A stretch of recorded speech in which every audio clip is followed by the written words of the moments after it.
अस्सलाम वालेकुम वरहमतुल्लाह। उम्मीद करता हूँ कि आप सभी सलामत होंगे। अल्लाह आप सबको सलामत रखे। आज का हमारा टॉपिक है लॉज ऑफ रिफ्लेक्शन। बेसिकली देखिए, इसमें दो ही लॉज हैं जो कि मैं चाहूँ तो ऐसे ही डायरेक्टली बता सकता हूँ, लेकिन ऐसे बताने का कोई फ़ायदा नहीं होगा क्योंकि अ, बस वो रटने रटाने वाली बात हो जाएगी। तो मैं कोशिश करता हूँ आपको कि एक समझा ही दूँ बेसिकली कि एग्जैक्टली ये कैसे काम करता है, क्यों ये चीज़ें होती हैं एग्जैक्टली में। ठीक है, तो मैं एक पहले एक मिरर बना लूँ। मिरर, अगर ऐसे कहूँ डायरेक्टली तो ये मिरर है नहीं, तो इसलिए हमेशा जो है कोशिश करनी है कि एक पहले उसके नीचे में कोटिंग कर देनी है या उसके पीछे में एक जो एक सरफेस हम चढ़ा देते हैं किसी मेटल का, जैसे सिल्वर वगैरह का, ताकि लाइट रे आए और रिफ्लेक्ट होकर के तब जा सके, वरना वो आर पार निकल जाएगी अगर पीछे से कोटिंग अगर नहीं की गई होगी। तो ये इतना मुझे लगता है, इतनी बात आप समझ गए होंगे। तो अब पहला लॉ क्या कहता है, देखिए दिखाता हूँ मैं आपको कि पहला लॉ क्या कहता है। सबसे पहले मैं एक वर्चुअल लाइन ड्रॉ करा। मैं जो लाइन अभी खींच रहा हूँ ये वर्चुअल है, हालांकि मुझे इस तरह से दिखाने में ज़्यादा बेहतर होगा कि अगर मैं ये लाइन खींचता हूँ, ठीक है, और इसको अगर मैं डॉट डॉट बना दूँ, डॉटेड बना दूँ जैसे ये, तो ये हो गया एक इमेजिनरी लाइन। ठीक, अब कैसे बताएंगे कि पहला लॉ क्या है। तो सबसे पहले मैं एक इंसिडेंट रे ले रहा हूँ, ठीक है। ये जो इंसिडेंट रे होगी वो रिफ्लेक्ट भी करेगी, जाहिर सी बात है। तो अब क्या होना है, देखो सबसे पहले तो इसको अलाइन कर लेते हैं बिल्कुल सही तरीके से।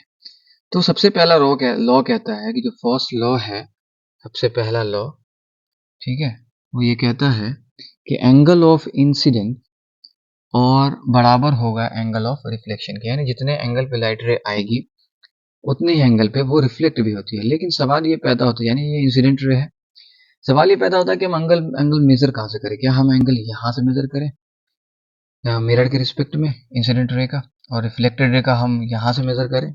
अगर हम ऐसा करते हैं तो बिल्कुल सरासर गलत होगा, क्योंकि ये जो मैंने लाइन ड्रॉ किया था ना, ये वाला लाइन जो ड्रॉ किया है वर्चुअल लाइन, तो असल में वो इसी के लिए है कि एंगल का मेजरमेंट करने के लिए, किस उसी के रिस्पेक्ट में एंगल जो है मेजर किया जाता है। ठीक है, जैसे कि ये एंगल जो है इसको हम कहेंगे एंगल ऑफ इंसिडेंस, और ये वाला एंगल जो है ये होगा एंगल ऑफ रिफ्लेक्शन होगा।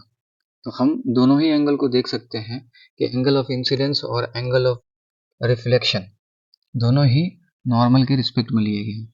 और इसकी खास बात ये भी है कि अगर मान लो इसकी वैल्यू थीटा है तो इसकी वैल्यू भी थीटा होगी। कहने का मतलब कि अगर इसकी वैल्यू 30 डिग्री है मान लो, तो इसकी वैल्यू भी 30 डिग्री ही होगी। इस एंगल की वैल्यू जो है इस एंगल की और इस एंगल की दोनों की बराबर होती है।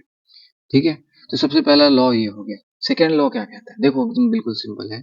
सेकेंड लॉ जो है वो ये कहता है, ये जो इंसिडेंट रे है, ये वाली जो रे है, ये वाली जो लाइट रे है, और ये वाली जो रिफ्लेक्टेड रे है, ये दोनों, और ये जो तीसरी लाइन जो वर्चुअल लाइन मैंने खींची थी, ये जो है वर्चुअल लाइन, ये तीनों के तीनों जिस मिरर पर भी हम मेजर देख रहे हैं, इंसिडेंट रे को, रिफ्लेक्टेड रे को और नॉर्मल, जाहिर सी बात है, तो ये तीनों के तीनों एक ही पॉइंट पे लाई करते हैं, एक ही जगह पे होते हैं उस मिरर पे, उस मिरर के एक ही पॉइंट पे होते हैं। ये पॉइंट आप देख रहे होंगे, ये यही पॉइंट है। बस यही है सेकंड लॉ, इससे ज़्यादा कुछ है ही नहीं इसमें। उम्मीद करता हूँ बात समझ में आ गई होगी। अगर लगता है कहीं पे कोई कंफ्यूजन रह गया है तो वीडियो को जा करके फिर से दोबारा इसको रिपीट करके देखें, और अगर कोई फ़ायदा हुआ है तो अपने जो क्लासमेट्स हैं आपके, उनके साथ आप शेयर करेंगे तो उनको भी फ़ायदा होगा इंशाल्लाह। और इसी तरह के वीडियोस अगर और फ्यूचर में देखना चाहते हैं तो पता है आपको क्या करना है। उम्मीद करता हूँ कि हम फिर से मिलेंगे इंशाल्लाह नेक्स्ट वीडियो में किसी खास टॉपिक को लेकर के। तब तक के लिए अस्सलाम वालेकुम रहमतुल्लाहि व बरकातहू।